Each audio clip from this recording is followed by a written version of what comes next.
मी निघतो हा. बाबा ऐका ना, मी तुमका परत कालचाच प्रश्न विचारते. तुमका खरंच कसलं टेन्शन नाही आलं? नाही ग, मला कसलं टेन्शन? काही टेन्शन नाही. ऑपरेशन नंतर तुम्ही खैतरी गेलात असं सविता मावशी सांगत होती.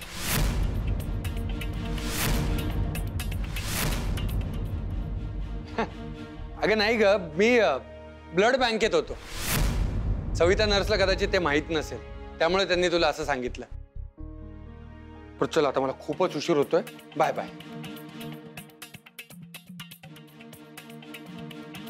भैया माझ्या पण पाया पड.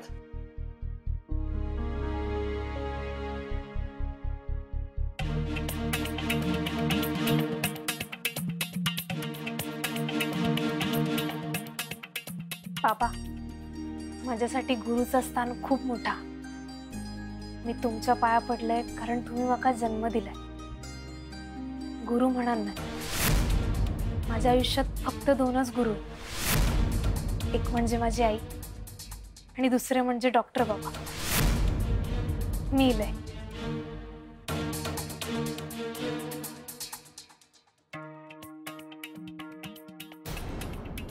इले मोठो माझ्या पाया पड.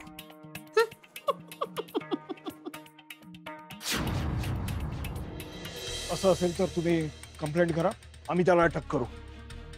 अहो त्याने चोरी नाही दरोडा घातलाय आणि तसे पुरावे आहेत. मी पुण्याच्या पोलीस स्टेशनशी संपर्क करतो आणि त्या सुनील बाहुलीची फाईल मागून घेतो. हो पण मी तर पोलीस कंप्लेंट केली तर तो जिथे असेल तिथे येऊन तुम्ही त्याला अटक करणार ना? हो डायरेक्ट अटक करणार मी त्याला. तर तेच तर नको आहे. म्हणजे त्याला शिक्षा व्हायलाच हवी आहे. पण तुम्ही आमच्या घरी येऊन त्याला अटक करणं मला नकोय. दुसरं काही करता येईल का? ज्या ज्युरिस्डिक्शनला त्यांनी गुन्हा केलाय त्या पोलीस स्टेशनशी आपल्याला संपर्क करायला हवा. त्यांना सोबत घेऊन आपल्याला हे करायला हवं. तुम्ही त्याला तिथे बोलवा, आम्ही तिथे येऊन त्याला अटक करतो आणि मग बाहेरच्या बाहेर त्याला तुरुंगात घेऊन जाऊ. ठीक आहे, मी विचार करून सांगतो तुम्हाला. Thank you so much. सर मला असं वाटतं की ते इन्स्पेक्टर साहेब जो प्लॅन सांगत होते तो बरोबर, तो वर्क होईल. मलाही त्यांचं म्हणणं पटलं. पण बाहेरून जर त्याला पकडायचं असेल तर बयो त्याला शोधत येणार नाही, यासाठी काहीतरी करावं लागेल. म्हणजे सरस्वतीला असं वाटेल की सुनील स्वतःहून कंटाळून इथून निघून गेला. करेक्ट. आणि तोपर्यंत सुनीलला अटक झालेली असेल. पण डॉक्टर माका ह्या ऑपरेशन जरा कठीणच वाटतं. ऑपरेशन कठीण असलं तरी सक्सेसफुल करावंच लागेल.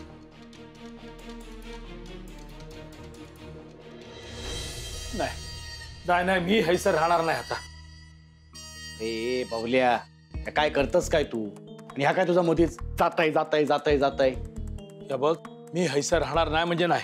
तू जर इथून गेलास तर तुला उरलेले पैसे मिळणार नाहीत. नाही मिळाले तरी चालतील. चाललंय मी. अरे बाहुल्या काय जातस तू? काय जातस? बस काय चालला तुझा? माका सांग काय झालं असं अचानक तुका?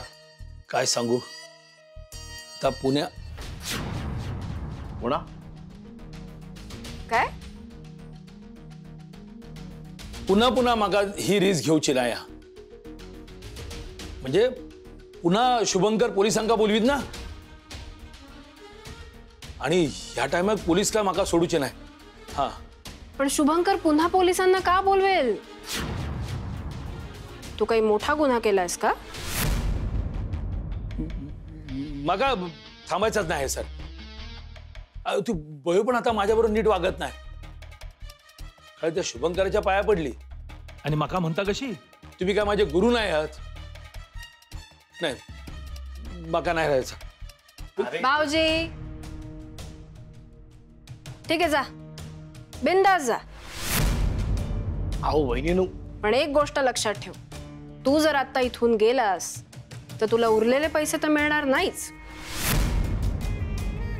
पण तुझी ती बयो, तुझी सोन्याचं अंड देणारी कोंबडी, ती पण हातातून जाईल. तुझा ऐशो आराम जाईल, पैसे जातील, दारू जाईल. विचार कर, तू जर आत्ता इथे थांबलास ना तर मी तुला पैसे पण वाढवून देईन. आता तू ठरव, तुला इथून निघून उकिरड्यावर राहायचंय का आयुष्य आरामात लोळायचंय.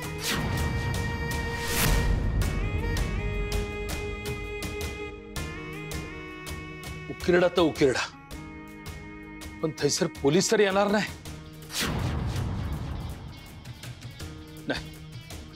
माझा ठरला, काय झालं तरी आता मी या घरात राहणार नाही.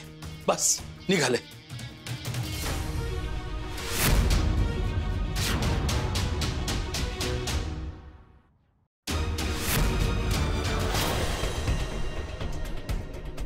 काय झालं? तुम्ही खय चाललात बाबा? अरे सुनील दादा, अरे असं काय करतोस तू? तू किती चिडतोस माझ्यावर? अरे तू असं रागवू नको रे. अरे छोटीशी गोष्ट ना, सोडून दे ना. बाबा काय झालं? तुम्ही का रागवलाय? अगो काय नाही गोपुरी, झाला काय ना, रूम मध्ये थोडस पसारो पडलो होतो म्हणा. मी त्याला थोडस बोललोय नाही मी त्याला थोडस ओरडलंय. त्याचं वाईट वाटलं नको त्याला. आता माका सांग, असा घरात पसरव का बरा वाटता काय? म्हणून तो चिडल्यान माझ्यावर आणि म्हणून तो चाललंय घर सोडून. आता आपल्या घरातलो पाहुणा असं नाराज होऊन गेलो तर आपल्याला चालत काय? किती वाईट वाटतला, तू का वाईट वाटतला, माका वाईट वाटतला, म्हणजे आपल्या सगळ्यांका वाईट वाटतला ना. म्हणून मी त्याला थांबवतो. मी तुका खय जाऊन द्यायचं नाही. तू ये, बस बस हाय, बस तू बस. आता ना दादा खय जाऊचं नाही. हा नाही जाऊचं. दादा जाऊचंच नाही ना. नाही बोलता तू. आमची बट्टी झाली आहे ना आता नाही जाऊचं तो. बस हा बस.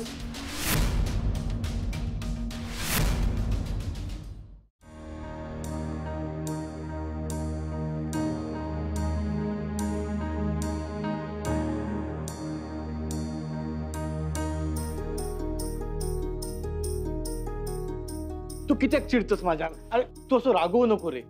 आपल्या घरातलो पाहुणा असं नाराज होऊन गेलो तर आपल्याला चालत काय? मी तुका खय जाऊन द्यायचं नाही. तू ये, बस.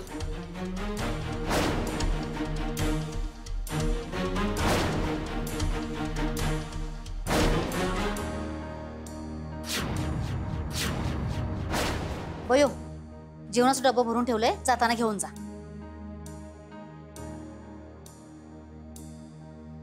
बयो, अगो कसलो विचार करत? आत्ते, माका सांग, तुका बाबांबद्दल काय माहिती आहे का? दादा आणि मी जा काय करतोय त्याचा उपयोग संशय तर इलो नसत ना. दादाबद्दल काय? तो तर तुझ्या समोरच गेलो ना हॉस्पिटलला. अगे डॉक्टर बाबा नाही, माझ्या बाबांबद्दल विचारते मी. आता त्यांच्याबद्दल काय? ते काय आमच्याच खोलीमध्ये असतात, दिवसभर थयच पडलेले असतात, आराम करत असतात ना थय. ताच तर ते दिवसभर त्याच खोलीत असतात आणि इराचे आणि रमाकांत काका पण थयच असतात. वयो, तू नक्की कशाबद्दल विचारतस? हत्ते, माका ना शंका येता. शंका? कसली शंका? हत्ते, तू वाईट नको वाटून घेऊस. माका असं वाटतं की रमाकांत काका आणि इराची आई बाबांच्या मनात काहीतरी भरवतात. बयो, पण तुका असं कित्याक वाटता? नाही माहिती का वाटतं, पण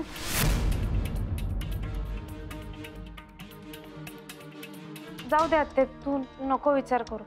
असाच माका वाटत असेल कदाचित. मी निघते हॉस्पिटलला जायला, घेते डबा.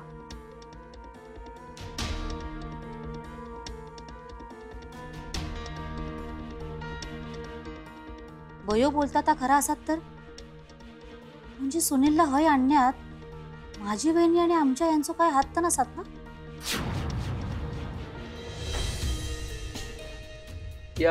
कित्या थांबवलंस तुम्ही माका? कारण तू तुझ्या मुलीला बरोबर घेतल्याशिवाय इथून जायचं नाहीयेस. तुला या कामाचा ऍडव्हान्स दिलाय मी, सो काम पूर्ण करूनच जायचंयस. तुका कळत कसं नाही? मी हैसर थांबलोय ना, तो शुभंकर काय करात. तू बयो आली नसती तर मी निघून गेलो असतो हैसून. अरे बावल्या, कोण हा तो शुभंकर? हा, साधो मामूली डॉक्टर हा. तू कोण हस? हा, कोण हस तू? अरे सुनील भोगले हस. अरे एवढं मोठं नाव असलेलं गुंड हस तू. अरे मामूली डॉक्टर घाबरतस? तो मामूली साधो डॉक्टर तुका काय करतलंय? हा, हे बघ, तू काय काळजी करू नकोस. मी असं आहे ना, मी एक काम करतोय. मी ना तुका रात्री मस्त एक चपटी आणून देतोय. एक नाही 2 आणून देतोय. बस खुश. ती तर माका लागतच, पण शुभंकरवर बारीक लक्ष ठेवूचा लागत. काहीतरी शोधता, काहीतरी करता शुभंकर. तू नको काळजी करूस, आम्ही लक्ष ठेवू त्याच्यावर. स्वतः रमाकांत भाऊजी लक्ष ठेवतील. हो ना भाऊजी? हा, पक्का. डोळ्यात तेल घालून मी त्याच्यावर लक्ष ठेवतोय. बस झालं समाधान?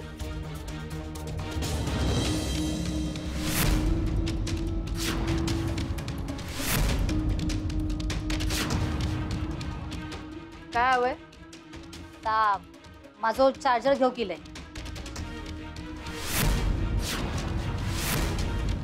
मग हे की का हातात आणून द्यायचं आता? घेते.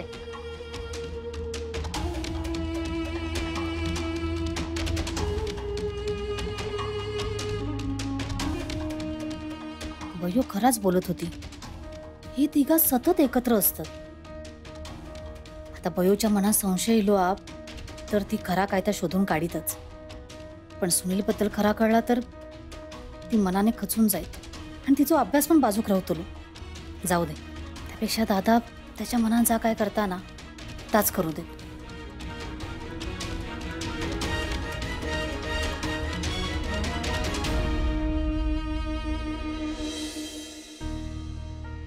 सर आत येऊ? हा विशाल, ये ना. सर बिझी आहात? हा, ते मेडिकल सप्लायची लिस्ट बनवतोय रे. या सुनीलचं सत्य शोधता शोधता आहे ना, वेळ कसा चाललाय तेच कळत नाहीये. सर ऍक्च्युली मला त्याच संदर्भात बोलायचं होतं. काय? बस ना. हो.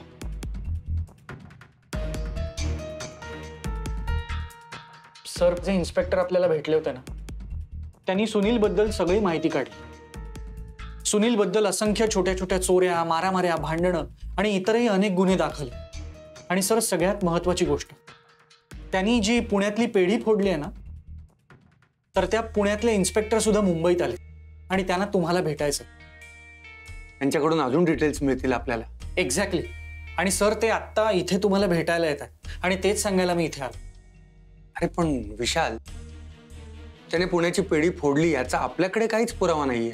हो ना, म्हणजे इन्स्पेक्टर साहेबांना मीही तेच म्हणालो. इनफॅक्ट त्यांचंही तेच म्हणणं आहे की तो चोर जरी असला तरी सुद्धा आपल्याकडे पुरावे नाही आहेत, म्हणून त्याला अटक नाही करता येणार. हे विशाल, आहे आपल्याकडे पुरावा. कोणता सर? त्यांना डायरेक्ट पनवेलच्या हॉस्पिटलला घेऊन जाऊ. तोच माणूस, तो सुनीलच्या विरुद्ध साक्ष देईल, कारण तोच तर त्याचा साथीदार होता ना. करेक्ट आहे सर. सर, हा प्लॅन नक्की वर्क होईल. तू एक काम कर, मला त्या इन्स्पेक्टरचा नंबर दे. मला दुसऱ्या हॉस्पिटलला एक व्हिजिट आहे, ती संपली की मी त्यांना कॉल करतो आणि त्यांना तिकडे घेऊनच जातो. या सुनीलच्या पापाचा घडा मी फोडणारच.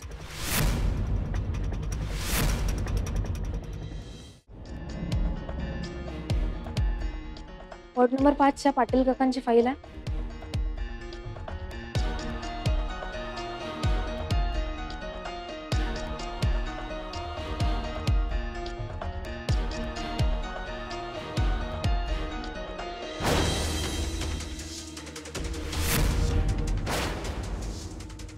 आज बाबा खरंच घर सोडून गेले असते तर, पण ते असं अचानक का वागतायत? इराची आणि रमाकांत काका मुद्दाम तर त्यांच्या मनात काय भरवत नसतील ना? नाही माका त्यांच्यावरती लक्ष ठेवूकच होया. पण कसा? मी तर दिवसभर हयच असते. हां, सुमन आत्ते.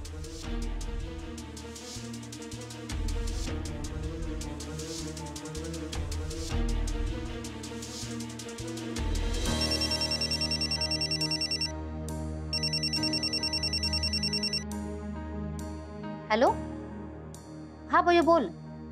हॅलो आत्ते, ऐक ना. बरी आहेस ना? का काय होणार आत्ते?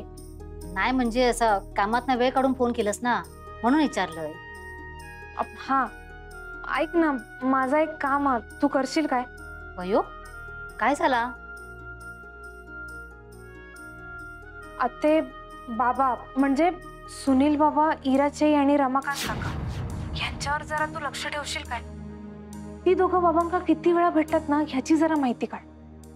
अगो मगाशीच. मगाशी काय? अगो मगाशीच सांगायचं ना. बयो, तू लक्ष ठेव कित्याक सांगतस? तुका काय संशय येलो काय? आत्ते, तू कोणाक काय बोलू नकोसा, पण मका ना काहीतरी गडबड वाटतं. म्हणजे मी त्या दोघांका सतत बाबांच्या आजूबाजू बघितलं.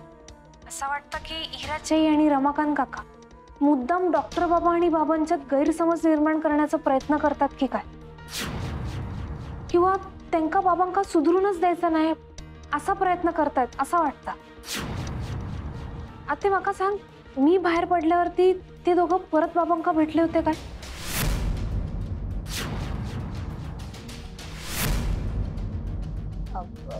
नाही, मी नाही बघितलंय गो.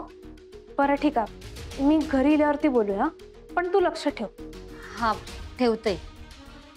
तू नको काळजी करूस. बाय, ठेवते. सुनील आमच्या रूम मध्ये राहता म्हणून आमचे हे पण हय असतले ह्या खरा. पण माझी वहिनी किता घेता? प्रयोग संशय येता. दादाक सांगू कया.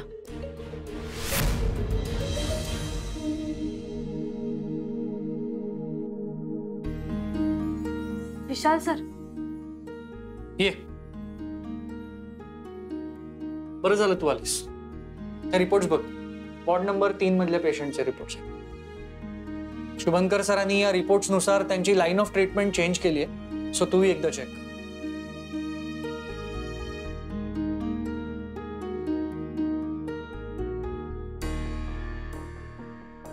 काय ग, काय झालं?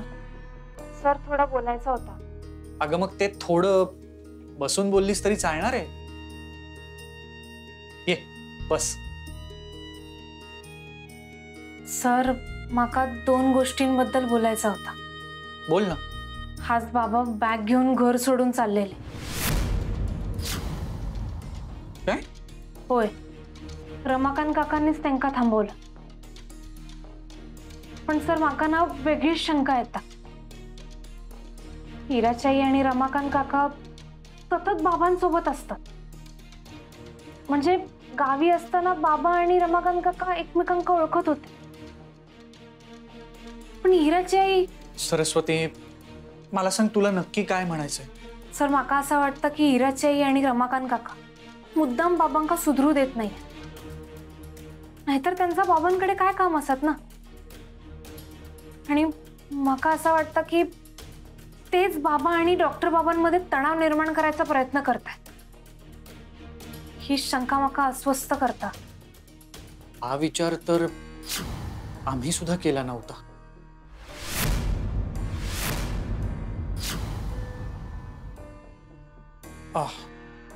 आणि दुसरं काय? दुसरं असं की बाबा जेव्हापासून इले तेव्हापासून सगळं अचानक खूप गडबडीत घडत गेला. विचार करू पण वेळ नाही मिळाला. त्यांच्याबद्दल विचारू माका तेव्हा जमला नाही आणि माहिती पण काढता येईल नाही. पण आत्ता माका त्यांच्याबद्दल सगळं जाणून घ्यायचं. म्हणजे ते खैसून इले आहेत, ह्या आधी खय होते, कोणासोबत होते, काय काम करत होते, सगळं जाणून घ्यायचं.